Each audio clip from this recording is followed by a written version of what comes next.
bahwa yang namanya sikap kita itu harus bicara kita harus lemah lembut, sikap kita itu ada hormat kepada siapapun, jangan keras, jangan kasar, tetap lembut di dalam bersikap, tetap menghormati siapapun orang itu seorang muslim atau orang itu belum muslim, kita tetap harus hormat, tetap harus lemah lembut. Itu susah, dosa. Contoh, sekarang nih Mbak Devi atau para sahabat beriman dan yang lainnya, kita sering suudzon nih, ya Mbak? Ya. Pernahkah kita mohon ampun kalau kita itu hampir setiap hari suudzon? Coba saya tanya. Lupa. Lupa atau nggak pernah? Kalau lupa kan sesekali, sesekali loh ya. Bisa 1 bulan, aku kok suudzon terus mohon ampun, nanti lupa lagi. Nah, rata-rata jarang. Nah, padahal suudzon itu bertumpuk terus itu. Nah, malaikat kiraman katibin itu salah satunya mencatat. Yang tidak baik dicatat. Oh, ini bagian catatan untuk otak. Nanti catatan otak itu ada. Nanti bagian catatan telinga nih. Catatan telinga kenapa? Kalau dia mendengar kata-kata nggak cocok dengan pikiran, tidak cocok dengan hatinya, dia nolak keras, emosi. Nah, itu bagian telinga dicatat. Ya seperti itu. Nah, akhirnya kenapa orang itu pusing? Ya seperti itu, karena dia sering suudzon dengan emosi seperti itu. Kalau umpamanya kenapa kakinya sakit, umpamanya lututnya sakit. Lutut ini kan sendi lutut ini kan dipergunakan untuk menyangga tubuh ya, untuk bergerak, kaki bergerak untuk menggerakkan tubuh. Berarti ini berhubungan, tubuh itu berhubungan dengan keluarga. Kita menyangga keluarga itu bisa suami, bisa istri, siapapun. Kalau seorang laki-laki dia lututnya sakit atau istri lututnya sakit, berarti dulu dia dalam mengatur keluarga, dia itu ada kekakuan, ada emosi seperti itu. Sehingga suatu ketika, nah orang yang mengatur keluarga itu dengan kaku dan emosi, coba kita ingat-ingat. Pernah nggak mohon ampun? Pernah itu berarti sekali. Atau memang pernah, tapi berapa tahun sekali ya saya mohon ampun lah. Orang itu jadi ngerti, loh iya ya, saya kan selalu keras sama suami saya umpamanya. Atau saya kan selalu keras sama istri saya. Kok saya nggak pernah mohon ampun ya? Akhirnya apa? Istrinya juga nggak pernah melihat suaminya itu lembut kepada dia. Berarti suaminya memang belum pernah mohon ampun kepada Allah Ta'ala. Lah kenapa? Makanya dia selalu kasar sama istrinya. Sampai kapan? Ya nggak tahu sampai kapan. Nah disitulah sebenarnya ada dosa yang dia lakukan. Jadi dia tidak mengajarkan istrinya adalah agama yang baik, ibadah-ibadah yang baik, yang dekat pada Allah Ta'ala. Tapi dia malah memaksa istrinya, menekan istrinya, ngepus dan sebagainya. Sehingga dia nanti akan bertanggung jawab di akhirat. Nah itu tetap dosa.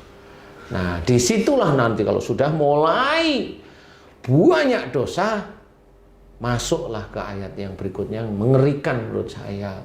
Apa itu? Wala tulqu biaidikum ila tahluka. Dan janganlah kamu menjerumuskan dirimu dengan perbuatanmu ke dalam kebinasaan. Nah, ini bahaya nih ayat ini. Berarti Allah itu sebenarnya sudah memberikan warning kepada manusia yang muslim maupun yang belum muslim, bahwa perbuatan manusia itu bisa menjadikan dia itu mati.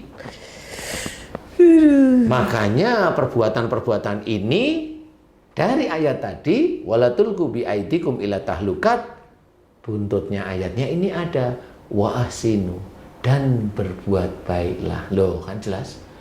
Berarti perbuatan baik ini berhubungan dengan cara kematian seseorang.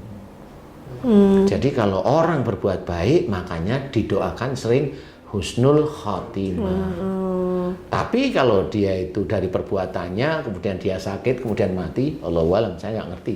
Dari ayat ini sudah terbaca bahwa dia menjerumuskan dirinya mati, binasa, tapi melalui perbuatannya. Perbuatan itu yang gimana? Nah, masuk wa ma asabakum min musibatin fa bima kasabat saydikum. Apa saja musibah yang kau terima itu disebabkan dari buah tanganmu sendiri. Berarti kalau dia tidak bisa menyelesaikan masalahnya, sakit terus-menerus, dia nggak pernah mohon ampun, dia hanya berobat ke saudara kita yang memang ahli di dalam ilmu-ilmu kedokteran, boleh silahkan. Tetapi dia tidak pernah mohon ampun. Sembuhnya ya sembuh, nanti pasti kumat lagi. Sembuh lagi, kumat. Semakin lama, semakin dia terpuruk di penyakitnya itu. Nah, kenapa? Karena dia belum pernah mohon ampun kepada Allah Ta'ala. Nah, disitulah sebenarnya wala tulqu bi aidikum ila tahlukat. Ayat ini sebenarnya ayat yang menurut kita itu menakutkan, karena kalau bisa kita jangan sampai meninggal itu dalam kondisi yang sakit parah seperti itu. Kalau kayak Nabi sakit pada waktu sebelum meninggal, saya tetap tidak bilang itu sakit beliau. Tetap di otak dan hati saya tidak bilang sakit. Beliau didatangi malaikat yang mau mengambil nyawa beliau, sehingga nggak kuat. Sama seperti Rasulullah itu mendapatkan firman Allah melalui Jibril, beliau nggak kuat, cuma tidak sakit, bentukannya seperti ketakutan, ya mirip-mirip seperti itu. Apakah beliau ketakutan seperti kita ketakutan? Kan enggak, seperti itu. Nah, dari situlah sebenarnya akhlak dan perbuatan manusia itu memang sudah ditulis oleh Allah Ta'ala.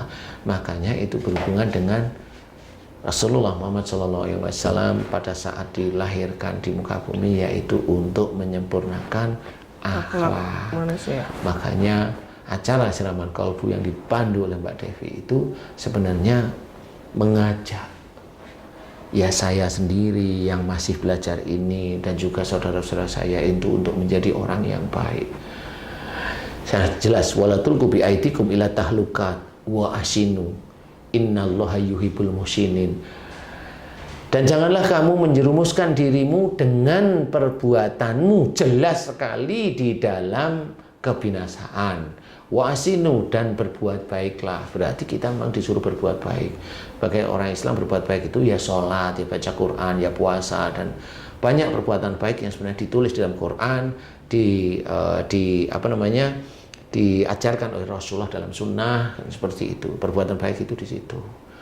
Nah, kemudian apalagi termasuk kalau kita paling gampang, kalau baca itu susah, ya paling gampang terjemahkan, jaga mulut, jaga otak, jaga hati. Kalau sudah melakukan perbuatan baik, jangan diceritakan, itu nanti menjadi ujub, riak, bahkan sombong. Itu kan semuanya dijaga. Nah, itu perbuatan kita. Dan itu ada di dalam hati dan pikiran kita. Kita mau bagaimana? Orang bisa aja sedekah. Dia bisa aja sedekah. Naik mobil mewah. Boleh, silahkan, nggak apa-apa.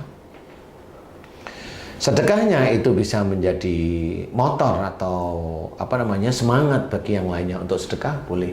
Tetapi orang itu nanti dinilai oleh Allah Ta'ala sendiri-sendiri. Mau dia sedekah pakai mobil mewahnya, pakai mobil biasanya, atau dia biasa, atau dia tidak memunculkan diri, ini yang dinilai itu nanti itu oleh Allah Ta'ala. Silahkan, semua sedekah boleh. Nah, kemudian hati yang baru dinilai berikutnya. Grade berikutnya itu adalah hatinya. Dia ada ujub atau riya, sombong bahkan. Nah, itu Allah yang tahu dan dia. Sebenarnya orangnya juga tahu seperti itu. Nah, inilah yang akan menjadi kunci apa yang dia lakukan di dunia itu betul hanya cintanya dia pada dunia, pamer, atau ikhlas lillahi ta'ala.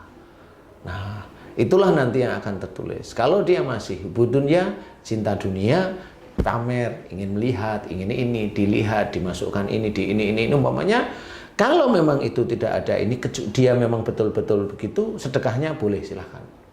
Tapi hatinya Allah yang tahu dengan kamu sendiri. Kamu sebenarnya sudah tahu. Nah, monggo setelah itu. Nah, disinilah sebenarnya kita harus pahami bahwa perilaku kita itu ada yang mencatat. Jadi kita manusia harus belajar yang baik. Umpamanya tentang bekerja nih. Bisa aja bekerja itu, kalau bekerja itu saya ibaratkan di tangan kanan dan tangan kiri itu. Nah, ini alat untuk bekerja. Ini pekerja yang agak global, kalau di sini pekerjaan yang agak detail. Jadi kalau global itu di sini ada sesuatu yang mengganggu, berarti global. Kecuali di siku, ini ada bedanya. Tapi ya tetap intinya hampir sama. Nah, kalau detail di sini. Kalau ada sesuatu yang berhubungan dengan jari, itu berarti berhubungan dengan kedetilan dalam melakukan pekerjaan.